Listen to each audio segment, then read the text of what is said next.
issue for me right now is even more critical. Mr. President, every year, billions of dollars leave the poorer countries and go towards rich countries. Billions of dollars siphoned off by the ruling elites of the developing world.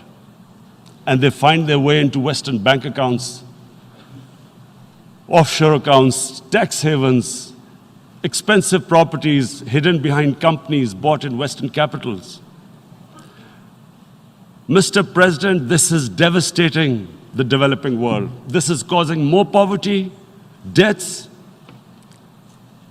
It's impoverishing the developed. Money leaves the poorer countries into rich countries, is not treated the same as, for instance, money from drugs or terror financing.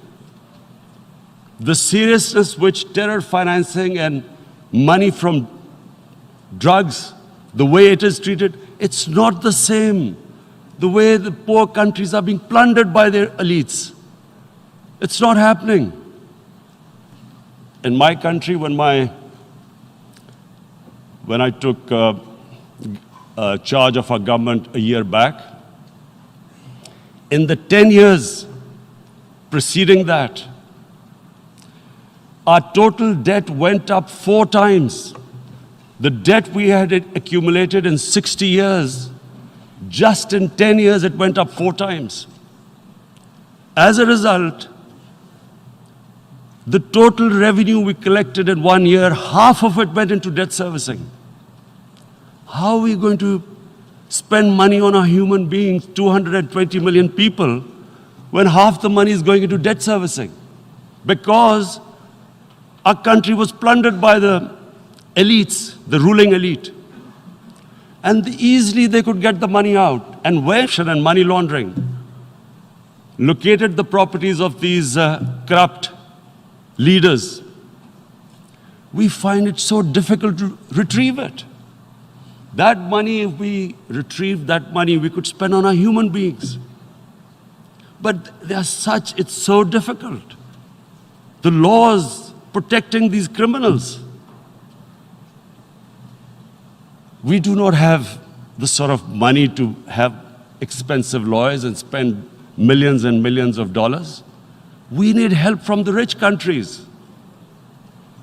And how can the poor countries spend money on human development, which the United Nations asks, SDG? How are we going to do it when this money can easily leave our countries?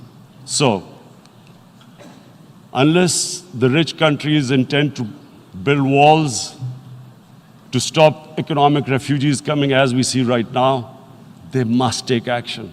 They must take action now. It must be a deterrent.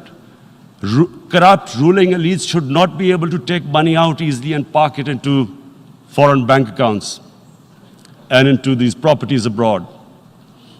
And I never understand why. Why do we have these tax havens? Why is this? Because, the world is changing. The population of the world is growing. Sooner or later, you're going to have a crisis. If the poor get poorer and the rich get richer, there is going to be a crisis sooner or later. So this is my second point. I hope that the United Nations takes a lead in this. It involves the IMF, the World Bank, Asian Development Bank. They must find a way of stopping this plunder of the developing world.